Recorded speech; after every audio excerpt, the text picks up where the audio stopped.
This channel does not promote any violence, harmful, or illegal activities. All content provided by this channel is meant for an educational and information purpose only.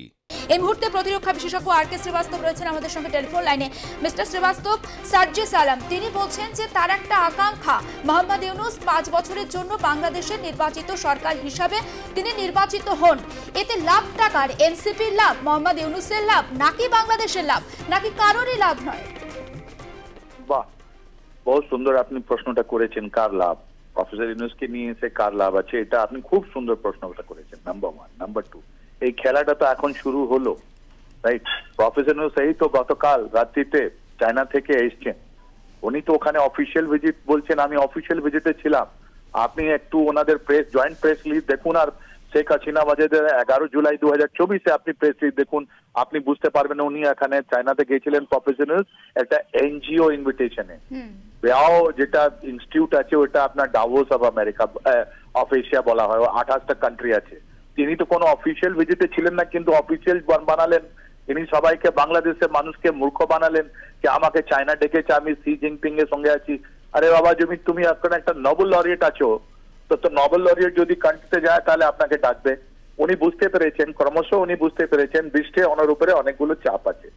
যারা বিশ্বে যারা Democratic loving country, যারা Democratic country আছে, ওরা এখন চাইছে যে বাংলাদেশে দ্রুত একটা ইলেকশনটা হোক, আর ওর জন্য ওরা অনেক জবরদস্ত প্রেশার ডালছে। এটা আপনার ইউরোপিয়ান ইউনিয়ন হোক বা আমেরিকা হোক বা ইংল্যান্ড হোক, যে কোনো কান্ট্রি যেখানে আছে। নাম্বার 1। নাম্বার 2, এই সাজিশের কথাটা আছে, আপনি যদি এখন বলেন এই মার্চ মাসেই তো, আজকে তো লাস্ট দিন আছে, আপনি দেখবেন কি 22 তারিখে একটা সংঘাত হয়েছে, ওর মধ্যে আর্মি একটা গুড ইমেজ, এটা বাংলাদেশ আর্মির একটা গুড ইমেজটা নষ্ট করলো।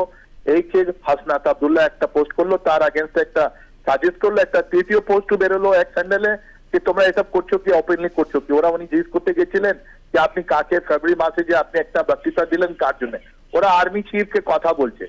তো এই যে আপনি যে বলছেন এই যে এজিটেটর্স গুলো একটা নতুন একটা কি দল বানিয়েছে নাগরিক ফাগরিক নাম নিয়ে, ওদের মধ্যে তো নিজে ফাড় হয়ে গেছে ওরা। আপনি যদি একটা ভিডিওটা ভালো করে দেখেন, প্রত্যেকটা ভিডিওতে অনেকগুলো এই যে যারা এজিটেটর্স আছে, যার মধ্যে নাহিদ মাঝখানে আছে, ওর আশেপাশে দাঁড়াবার জন্য জায়গাই নেই। তো হাসনাত কোন জায়গা থেকে কাকে পেছনে ঠেলছে, কেউ বাই দিকে ঠেলা যাচ্ছে, কেউ দায় দিকে ঠেলা যাচ্ছে। এদের মধ্যে একটা মনে আছে যে আমরা যে একটা নতুন ফেস্টি অ্যাটেনশন পেয়েছি, এই যে মিডিয়া অ্যাটেনশন আমরা পেয়েছি, যার মধ্যে মিডিয়া ক্যামেরা আছে, আমার উপরে ফোকাস হোক। তো এদের একটা ক্ষুদ্র মাইন্ডসেট, ওই মাইন্ডসেট নিয়ে এরা রাজনীতি করছে। নাম্বার 3, আপনি তো বলতেই পারেন কি আপনি অন বিহাফ অফ এটা ডক্টর ইউনূস বলছেন না নিজের পার্সোনাল ক্যাপাসিটিতে আপনি বলছেন? আপনার তো কোনো পার্সোনাল ক্যাপাসিটি নেই, আপনি একটা পলিটিক্যাল পার্টিতে একটা নতুন নাম কি বানিয়েছেন কিছু, তাহলে আপনি কি ডক্টর ইউনূসের কনফারেন্স নিয়েছেন? যদি নিয়ে থাকেন তাহলে ডক্টর ইউনূসকে রিজাইন করতে হবে। যদি রিজাইন করতে হবে, যেরকম দুজন উপদেষ্টা রিজাইন করলো, তার মানে কি হলো? এই ডক্টর ইউনূস জানেন কি ওনার বেশি দিন নয়, এটা ভালো যে এদের কথা শুনে আমি বলবো কি আমি ইলেকশন করবো, ইলেকশনের জন্য একটা মুখ দরকার, তাই জন্য আমি বেরিয়ে যাচ্ছি। কিন্তু উনি বেরিয়ে গেলে কি হবে? এই গুটে দেখুন কতগুলো ট্রিগারিং এফেক্ট আমরা বলি, এটা রিপল এফেক্ট বলি আমরা। এত সহজ নয় যে উনি বলে দিচ্ছেন উনি আমার প্রধানমন্ত্রী হতে চলেছেন বা উনি আমাদের মুখ হবেন। যদি উনি সত্যিকারে এটা যদি সিরিয়াস হন, তাহলে let professor Yunus resign and join the Nagrike and let be his face and contest the election. আর ওই ইলেকশনটা করাবে কে? ওই কারেকশনটা করাবে একটা নতুন, তো আর ইন্টারিম গভর্নমেন্ট হতে পারে না। তার মানে ওটা দুটোই অপশন রয়ে গেল। একটা যে আপনার প্রেসিডেন্ট অফ বাংলাদেশ যিনি ইলেক্টেড প্রেসিডেন্ট আছেন, উনি ইমার্জেন্সি ডিক্লেয়ার করে দেবেন as per the constitution, right?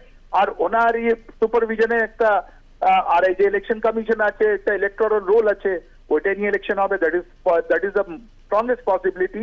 Number 2, যদি ইনি না করেন, যদি প্রেসিডেন্ট এমার্জেন্সি না করেন, তার মানে হলো কি আমাদের আর্মি চিফ যিনি প্রোঅ্যাক্টিভ আছেন right from 4th of August 2024 থেকে, উনি হয়তো বলবেন যে ঠিক আছে এটা আমি করবো, I am declaring the chief marshal administration because interim government নেই, প্রেসিডেন্ট এটা করতে পারেন না, তো I M A chief marshal, I have the doctrine of necessity, আজকে আমার দেশের জন্য এটা দরকার ছিল, তাই জন্য আমি করছি। এই দুটো জিনিসের মধ্যে বাংলাদেশের এখন জিনিসটা ঘুরছে। আর এইটাই আপনার সার্জিস একটা ডিপার গেম যেটা খেলা হচ্ছে, ওর দিকে উনি দেখাচ্ছেন। ধাপে ধাপে মানুষ বুঝতে পেরেছে। আজকে দেখুন, আজকে দিনে 30 তারিখে ম্যাক্সিমাম লোক ঢাকা ছেড়ে চলে গেছে, ম্যাক্সিমাম। এরকম আগে কোনোদিন হয়নি, রাইট? কেন চলে যায়? ওরা জানে কি আমার শিল্প বন্ধ, আমাদের ফ্যাক্টরি বন্ধ, আমরা মাইনে পাইনি, আমরা বোনাস পাইনি। ওরা জানে যে প্রোটেস্ট করলে কোনো লাভ নেই। কেন যে $23 মিলিয়ন 268 করোড় থেকে বেশি টাকা নিয়ে এরা নেগেটিভ বিল্ড আপ করেছে আমাদের প্রাইম মিনিস্টার শেখ হাসিনাকে সরাবার জন্য, রাইট? একটা কনস্টিটিউশনাল ইলেক্টেড গভর্নমেন্টকে সরাবার জন্য এরা পয়সা নিয়েছে। তারপরে সন্ত্রাস চালিয়েছে, পাড়ার আপনার পাড়া এরা খালি করে দিয়েছে, পাড়া দখল করেছে বিএনপি, আর ওর সঙ্গে ছিল জামাত ইসলাম এন্ড হিফাজ ইসলাম পেছনে। ওরা একটা ব্যান্ড অর্গানাইজেশন ছিল, হঠাৎ ওনার উপর থেকে ব্যান্ড সরিয়েছে। ওরা জানে যে এবার করলে ওই operation searchlight and David Hunt এই দুটোর মধ্যে কোনো তফাৎ নেই। আজকে দিনে ডেভিল হান্টের কথা বলছেন না কেন? যে এত লোক আন্ডার ট্রায়াল, কেন একজনও মানুষ বাংলাদেশি মানুষ কেন থাকবেন? এটা gross human right violation, right? তো এটা অনেকগুলো পয়েন্ট আছে, এত সহজ নয়। এই যে সার্জিস বলে, সার্জিস কে? ওনা তো ইলেক্টেড গভর্নমেন্ট, উনি তো ঢাকার বাইরে কেউ চেনে না। উনি তো হেলিকপ্টারে ঘুরতেন, যখন মিডিয়া প্রজেক্ট করলো তাহলে হেলিকপ্টার থেকে ভেঙে উনি একটা রিক্সা টিক্সা দেখাবার জন্য ঘুরছেন। ওনার পয়সা কত আছে, ওনার গাড়ি কত আছে, ওনাকে তো বলা হলো আপনি এত দামি গাড়ি কোথায় পেয়েছো? তো এটা অল খেলা শুরু হয়েছে, এই খেলাটা ধাপে ধাপে এটা মুখস্থ একদম ঠিক কোন পর্যায়ে যায় এই খেলা অবশ্যই আমাদের নজর থাকবে। অনেক ধন্যবাদ আমাদের সঙ্গে কথা বলার জন্য।